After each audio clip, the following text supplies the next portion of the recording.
On Insights this evening, the 2025 Mercury and other heavy metals impact assessment reports reveals cocoyam leaves, known locally as contumre, sampled from 6 mining regions in the country, are heavily contaminated with mercury and other toxic metals. Findings of the study by Pure Earth and partner organizations suggest that eating this popular staple could expose one to serious health risks, from kidney disease and cancer in adults to brain damage and reduced IQ in children. Nadima Umar Usman has more. Mercury is a loved ingredient in many Ghanaian homes. It is touted as a very healthy, leafy vegetable and is highly recommended by nutritionists. However, that story is changing with the discovery of mercury and other toxic metals in some foodstuff, especially contumely, sampled from 6 regions in Ghana. We also noticed the presence of mercury, lead, arsenic in the food chain. We are talking about pumpkin leaves, we are talking about contumely. All these have heavy concentration of mercury, lead, and arsenic in them. What it means for the ordinary Ghanaian is that he or she is at risk of poisoning from eating, any of this contaminated food that has the presence of these heavy metals, mercury, lead, or arsenic in them. The research conducted by Pure Earth and other partners in the Eastern, Western, Ashanti and Central regions tested the presence of poisonous metals in the air, soil, water, crops and fish used in illegal mining. In Savannah region, we're looking at a place called Dakrupe. Dakrupe is a community that is into mining. In fact, the whole of that community is a mining site. It's unfortunate. And this is just an example. And most of the people whom we noticed that were most women do not even take any precautions. And we can just imagine the direct impact on the health of these people. We believe that as a nation, we are at a crossroad. And we can't continue paying lip service anymore.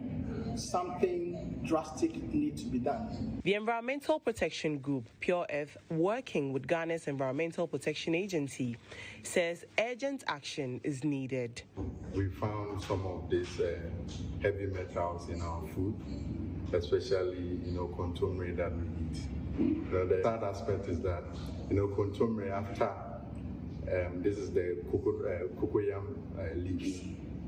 After we have, maybe most of the people have finished with the artisanal small-scale mining, they leave it for some time, and this cocoyam potentially can come easily.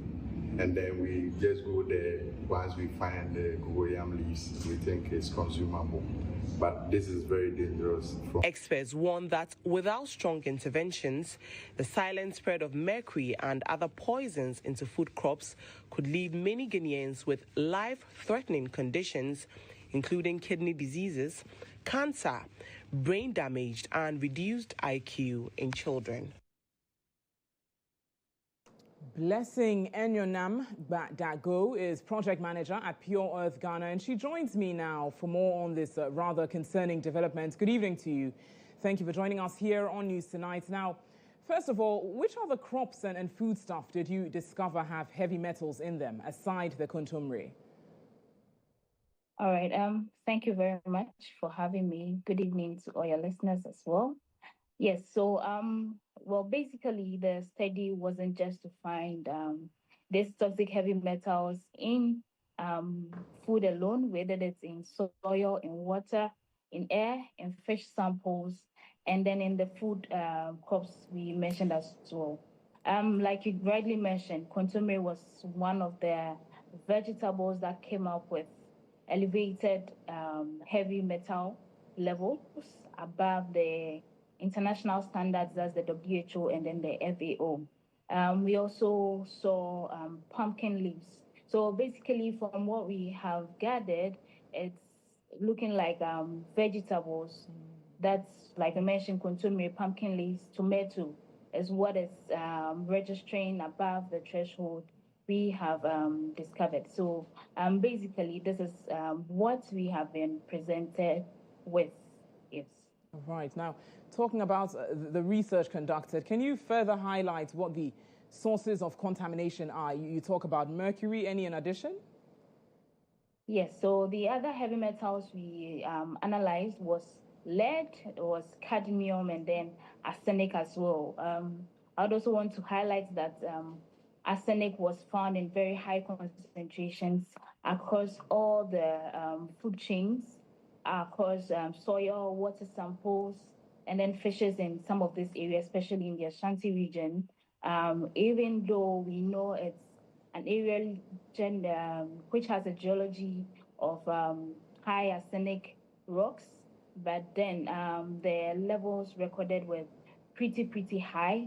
And then I think additional study will be needed to be able to quantify how these arsenic levels would potentially, harm individuals living nearby or individuals who tend to consume products coming from this region. Right. Now, Blessing, can you specify, do we find that these contaminants are primarily from galamsey activities, or are there other factors that are contributing to them?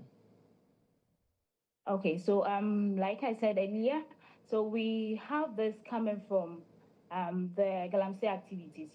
We have these heavy metals occurring at natural temperatures under the earth, but once they are brought or excavated to the surface of the earth, we have them being destabilized. They tend to react with a different environment, forming different, versions of these chemicals. And then at the end of the day, we have them impacting the health of individuals living nearby these areas.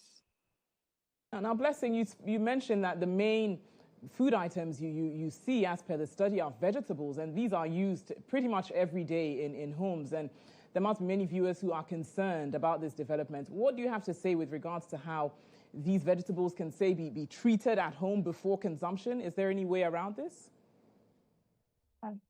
Unfortunately, it's a difficult thing. I wouldn't say every vegetable in the home is highly leaded, highly contaminated with these toxic metals. But I think cutting or solving this issue at its roots, it's something that is very necessary.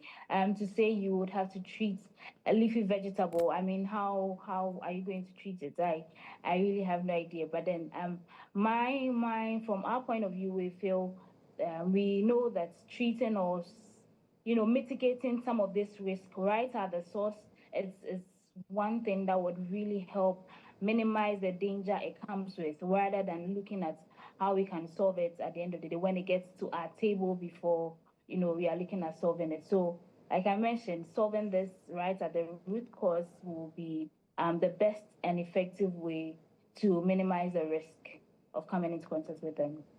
Very well. Now, Blessing, you mentioned that, and aside this research, what's your level of engagement as per the organization Pure Earth in terms of engaging with stakeholders to ensure that this is properly handled? Yes, so like I already mentioned, we partner with government agencies, like you mentioned, the Environmental Protection Agency. For instance, today we had a dissemination session where we brought government agencies, we brought CSOs to a round table discussing this result and then the way forward. We had the environmental protection there. We had representatives from the Minerals Commission, the Ghana Health Service, UNICEF, WHO, and the likes. Pure Earth prioritizes partnering with these governmental institutions to be able to arrive at solutions that would help or curb this menace in Ghana. Yeah. Well, Blessing Gbadago, thank you very much for your time this evening and sharing insights on this development. We'll